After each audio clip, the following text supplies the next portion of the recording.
Hi everyone, and welcome to Sports Watch. If you like the content, please press the bell icon for further notifications and like, share, and subscribe to the channel. Khalil Rountree Jr. defeated Jamahal Hill in the main event of UFC Fight Night Baku. It was a dominant performance over 5 rounds from Khalil, where he dropped Jamahal Hill multiple times and won the match. One judge even scored it all 5 rounds in favor of Khalil Rountree Jr. This is the third loss in a row for Jamahal Hill, the former light heavyweight champion of the world.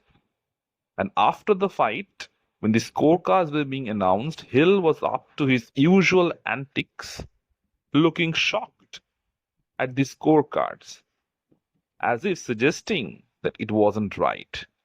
However, any neutral observer would see that Hill had lost that fight and Khalil definitely won it. It wasn't the most spectacular of fights, but Khalil Rountree Jr. decisively won that fight. He had the bigger moments, he dropped Hill multiple times, he landed the bigger shots, and clearly won the fight.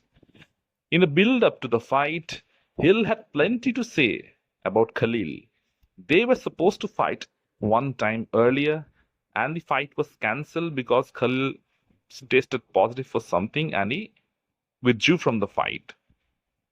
Then Hill went on to fight Alex Pereira and was knocked out. His excuse in that was Pereira caught him off guard. He had no time to reset, and it was Herb Dean's fault. Then came his fight with Yuri Prohaska, another fight in which Jamahal Hill got stopped. Yuri absolutely beat the living hell out of him.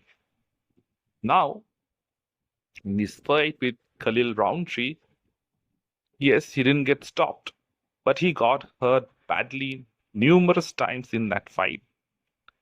Khalil Rountree Jr.'s shots were like gunshots. Those inside leg kicks definitely hurt Hill.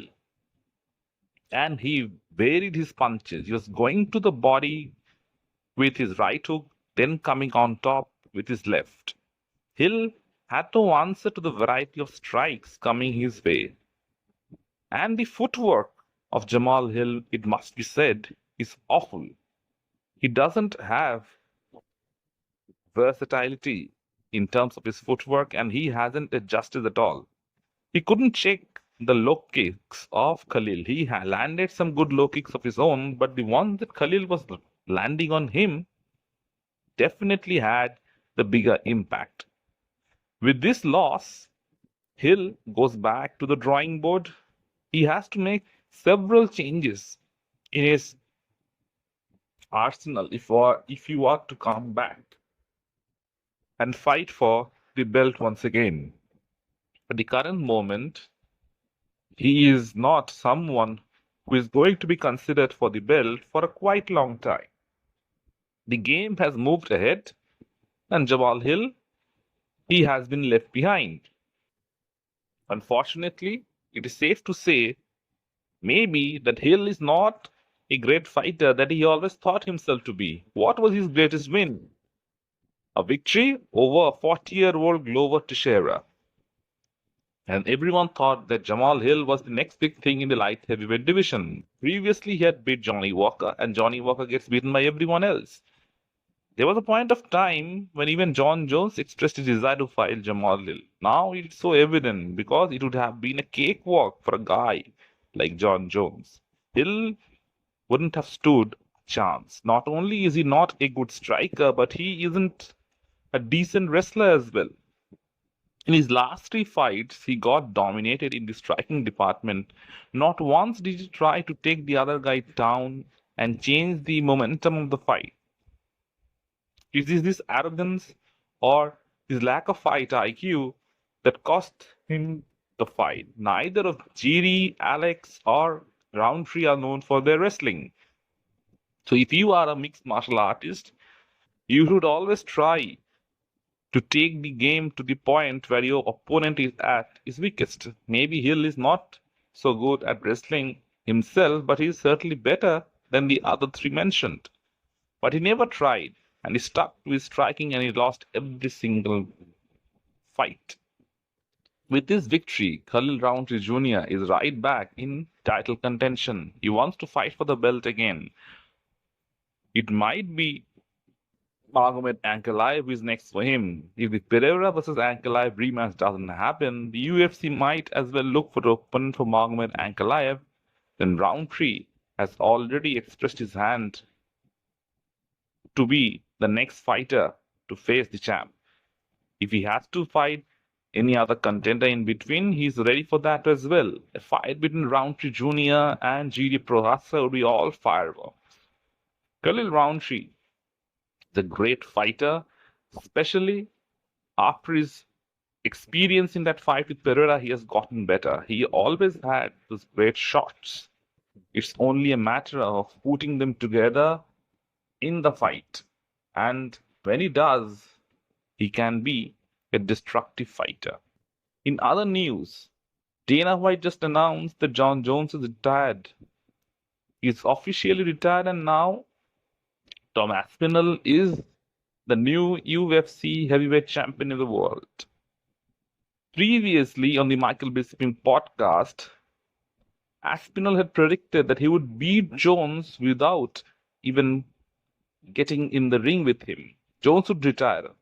And that's exactly what has happened.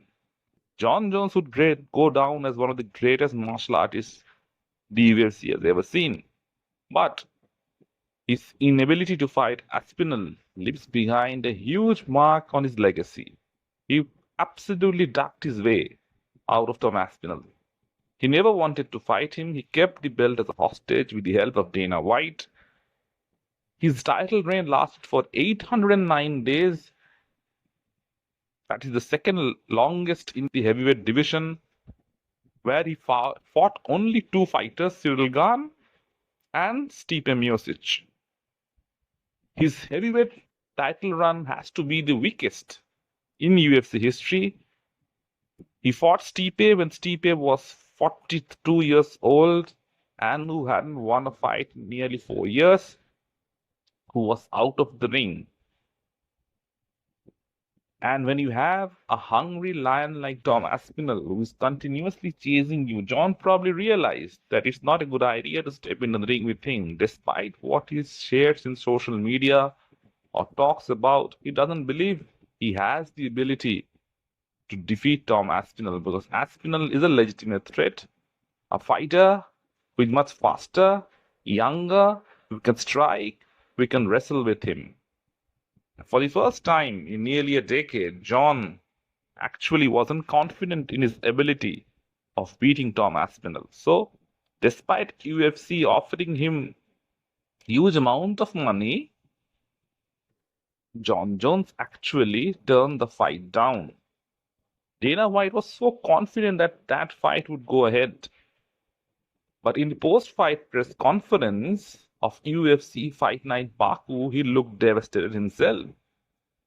And they are now going to talk to Tom Aspinall on International Fight Week and come up with a probable opponent for him.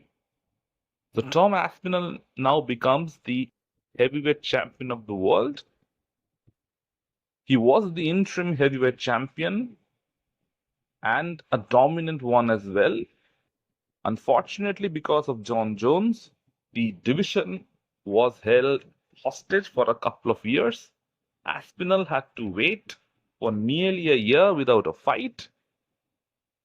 He is not getting any younger. He's 32 years old, but these are all great years of his life that are being wasted. He could have easily fought twice in between. The heavyweight division has once again become stagnant. Aspinall brought glory back to the heavyweight division, and now Jones has once again destroyed it.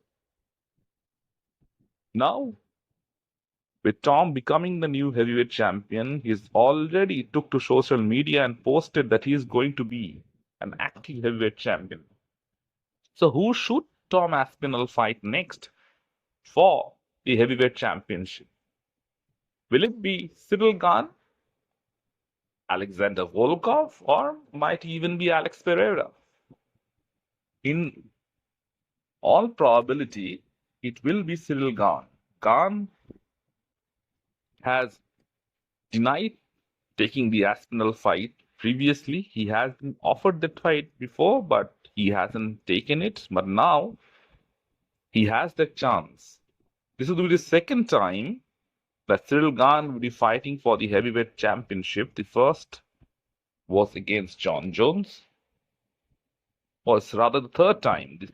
The first was against Francis Ngannou, the second was against Jon Jones, and if it happens, the third will be against Tom Aspinall. Someone like an Alexander Volkov could also stand a chance, but Tom has already beaten him.